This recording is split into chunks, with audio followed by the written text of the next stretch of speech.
Hello दोस्तों। सबसे पहले मैं आपसे रिक्वेस्ट करना चाहती हूँ कि वीडियो देखने के बाद सब्सक्राइब जरूर कर लीजिएगा। मैं इन वीडियोस को बनाने में बहुत मेहनत करती हूँ और इसी से मैं अपना खाना खाती हूँ। जो भी सब्सक्राइब करेगा, मैं दुआ करती हूँ कि उसकी जिंदगी बहुत अच्छी, अमीर और खुशहाल हो। प्लीज प्लीज सब्सक्राइब कर लीजिएगा। हेलो दोस्तों, मेरा नाम आरजू है। उम्र अभी 24 साल की हो गई है। शादी को 2 साल हो चुके हैं, पर लगता है जैसे कल की ही बात हो। मेरे पति ने मुझे 1 साल से छुआ तक नहीं है। मैं गोरी चिट्टी तो नहीं हूं, पर रंग ऐसा है कि धूप में थोड़ा सा चमकता है।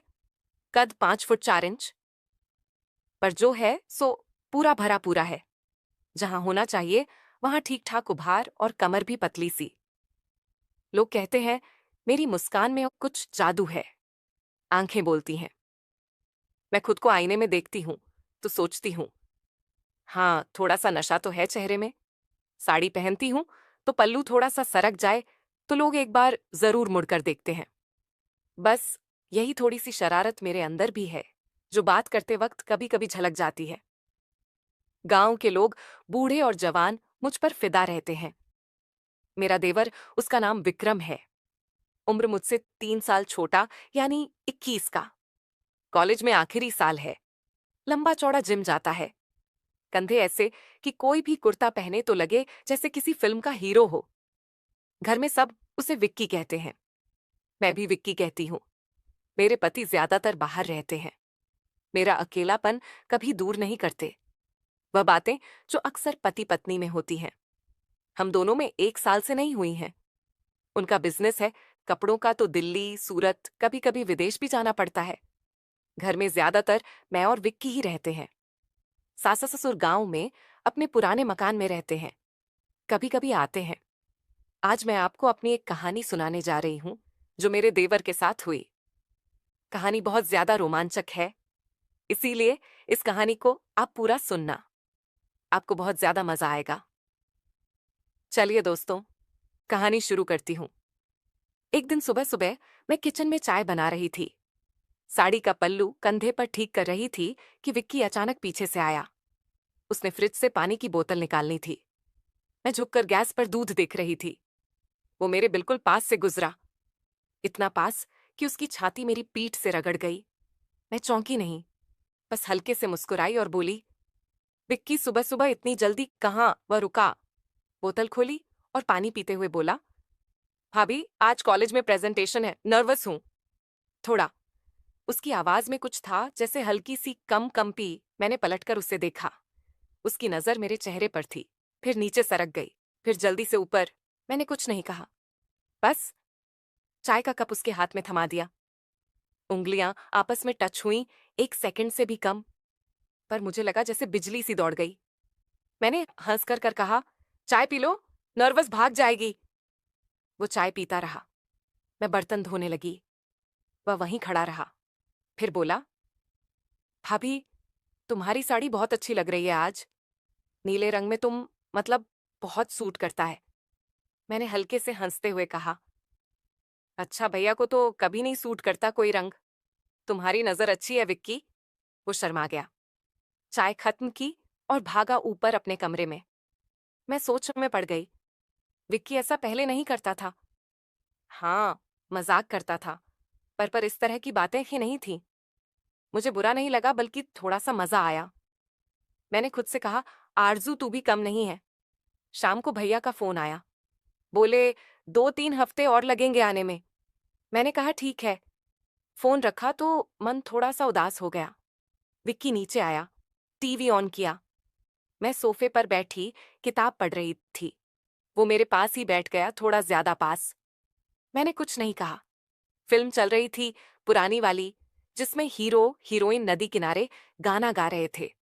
विक्की अचानक बोला, भाभी, तुम्हें गाना आता है? मैंने हंसकर कहा, थोड़ा बहुत। क्यों? वो बोला, बस ऐसे ही। सोचा अगर भैया नहीं है तो हम दोनों मिलकर कुछ गुनगुना ले। मैंने उसकी तरफ देखा। उसकी आंखों में कुछ चमक थी। मैंने कहा, अच्छा तो शुरू करो। वो हंसा, फिर पुराने गाने की लाइन गुनगुनाने लगा। ये श्याम मस्तानी। मैं भी साथ देने लगी। हम दोनों हल्के हल्के गा रहे थे। बीच में वह रुककर बोला, भाभी, तुम्हारी आवाज बहुत मीठी है। सच में, मैंने कहा, तुम भी बुरे नहीं गाते। फिर हम चुप हो गए। फिल्म में हीरोइन हीरो के कंधे पर सिर रख देती है। विक्की ने मेरी तरफ देखा, मैंने भी उसकी तरफ देखा। एक पल को लगा जैसे वह कुछ कहने वाला है, पर वह चुप रहा। मैंने हल्के से सोफे पर पीछे टेक लगाया। मेरा पल्लू थोड़ा सा सरक गया। मैंने ठीक नहीं किया। विक्की की नजर वहां गई, फिर जल्दी से टीवी पर। मैंने मुस्कुराते हुए कहा, विक्की, ठंड लग रही है क्या? ऐसी कम कर दूं? वो बोला, नहीं भाभी, ठीक है। उसकी आवाज थोड़ी भारी थी। रात को खाना खाकर मैं अपने कमरे में चली गई।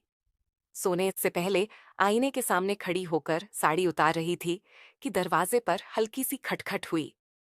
मैंने जल्दी से नाइट गाउन पहना और दरवाजा खोला। विक्की खड़ा था। बोला, भाभी, मुझे नींद नहीं आ रही, थोड़ी देर बात करूं? मैंने कहा, अंदर आओ। वो अंदर आया, बिस्तर के किनारे पर बैठ गया। मैं उसके पास ही बैठ गई। वो बोला, भाभी, मुझे लगता है मैं कुछ गलत सोच रहा हूं। मैंने पूछा, क्या? वो चुप रहा, फिर बोला, कुछ नहीं, बस यूं ही। तुम बहुत अच्छी हो भाभी। सच में। मैंने उसके कंधे पर हाथ रखा और बोली, विक्की, तुम भी बहुत अच्छे हो। जो मन में हो कह दिया करो, छुपाने से मन भारी होता है। वो मेरी तरफ देखता रहा। उसकी आंखों में कुछ था जो मैं समझ रही थी, पर मैंने कुछ नहीं कहा, बस हल्के से मुस्कुराई। फिर बोली, अब सो जाओ, कल कॉलेज जाना है ना? वो उठा, दरवाजे पर रुका, फिर चला गया। मैं बिस्तर पर लेट गई। दिल जोर जोर से धड़क रहा था। मुझे पता था कि विक्की के मन में क्या चल रहा है, और शायद मेरे मन में भी कुछ था। पर मैंने खुद से कहा, अर्जू, यह गलत है। वो तेरा देवर है। अगले कुछ दिन ऐसे ही बीते। सुबह चाय के वक्त थोड़ी सी नजरें मिलना, शाम को साथ बैठना, कभी कभी हल्की सी छून, जैसे बर्तन देते वक्त उंगलियां टच हो जाना, या सोफे पर पास बैठते वक्त कंधा छू जाना। मैं जानबूझकर कुछ नहीं करती थी, पर रोकती भी नहीं थी। विक्की भी धीरे धीरे पास आता जा रहा था। एक दिन मैं बालों में तेल लगा रही थी। वो आया और बोला, भाभी, मैं लगा दूं? मैंने हंसकर कहा, अच्छा, तुम्हें आता है? वो बोला, हाँ, मम्मी को लगाया करता था। मैं बैठ गई। वो मेरे पीछे खड़ा हो गया। उसके हाथ मेरे बालों में गए, धीरे धीरे मालिश करने लगा। उसकी उंगलियां मेरे स्कैल्प पर थीं। मुझे बहुत अच्छा लग रहा था। मैं आंखें बंद कर ली। वो बोला, भाभी, तुम्हारे बाल बहुत अच्छे हैं, घने और सॉफ्ट। मैंने हल्के से कहा, थैंक्स विक्की। फिर उसने मालिश करते हुए मेरे कंधों पर हाथ रख दिया, हल्के से दबाने लगा। मैंने कुछ नहीं कहा, बस बैठी रही। कुछ देर बाद मैंने कहा, बस विक्की, अब काफी है। वो रुक गया। मैंने पलटकर उसे देखा। उसका चेहरा लाल था। मैंने मुस्कुराते हुए कहा, तुम बहुत अच्छा मसाज करते हो। वो शर्मा गया और चला गया। धीरे धीरे हमारी बातें गहरी होने लगी। रात को वो मेरे कमरे में आता। हम घंटों बातें करते। वो अपनी गर्लफ्रेंड की बात करता, मैं अपनी कॉलेज लाइफ की बातें करती। कभी कभी बातें थोड़ी पर्सनल हो जाती। वो तो पूछता, भाभी, भैया के साथ सब ठीक है ना? मैं कहती, हाँ ठीक है, पर अंदर से मुझे लगता था कि कुछ कमी है। भैया बहुत अच्छे हैं, पर वो रोमांस वाले नहीं है। बस काम, पैसा, बिजनेस।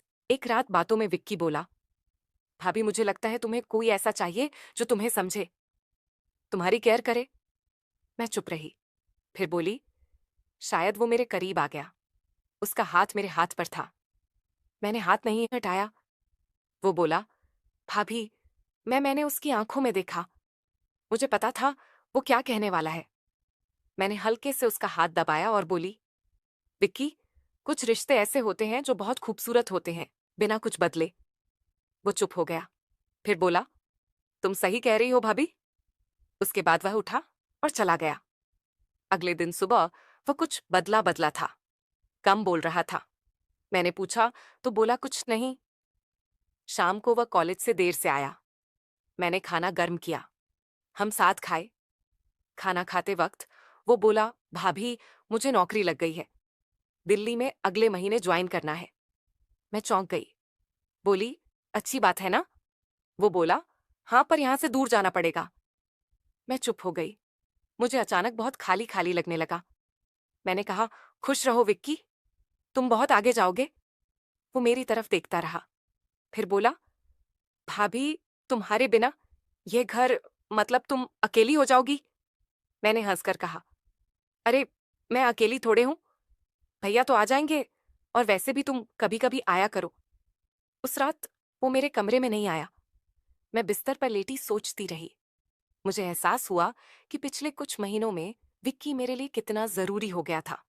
उसकी मौजूदगी, उसकी बातें, उसकी केयर, सब कुछ। पर अब वो जा रहा था। जाने से एक दिन पहले वह मेरे कमरे में आया। बोला, भाभी, मुझे तुमसे कुछ कहना है। मैंने कहा, बोलो। वो बोला, मैं तुमसे बहुत प्यार करता हूँ, बहुत ज्यादा। पर मैं जानता हूं कि यह गलत है। तुम मेरी भाभी हो।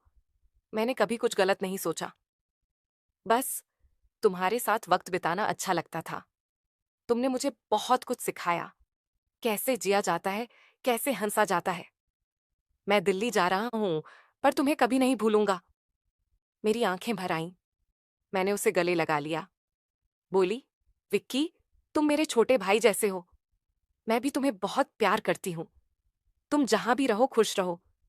और हाँ, कभी कभी आया करो। यह घर तुम्हारा भी है। वो रो पड़ा।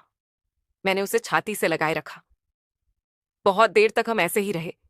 कोई गलत ख्याल नहीं, बस दो लोग जो एक दूसरे को बहुत चाहते थे, एक रिश्ते की हद में।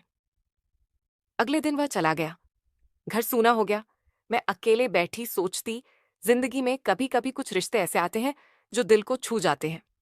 वो गलत रास्ते पर जा सकते थे, पर हमने उन्हें सही रखा, और यही सबसे खूबसूरत बात है। कुछ महीने बाद भैया लौट आए। हमारी लाइफ फिर से नॉर्मल हो गई। विक्की कभी कभी आता, हम तीनों साथ हंसते बोलते। पर मेरे और विक्की के बीच वो पुरानी बातें कभी नहीं आई। बस एक गहरी समझ थी, एक खामोश प्यार था जो सिर्फ हम दोनों जानते थे। तो दोस्तों, यह थी मेरी और विक्की की कहानी। बस एक रिश्ता था जो थोड़ा सा अलग था, पर बहुत खूबसूरत था। तो दोस्तों, कहानी आपको कैसी लगी कमेंट करके जरूर बताएं। और अगर आप चैनल पर पहली बार आए हो, तो चैनल को सब्सक्राइब कर अपना प्यार जरूर दिखाना। मिलती हूं एक ऐसी नई वीडियोस के साथ। तब तक के लिए बाय बाय।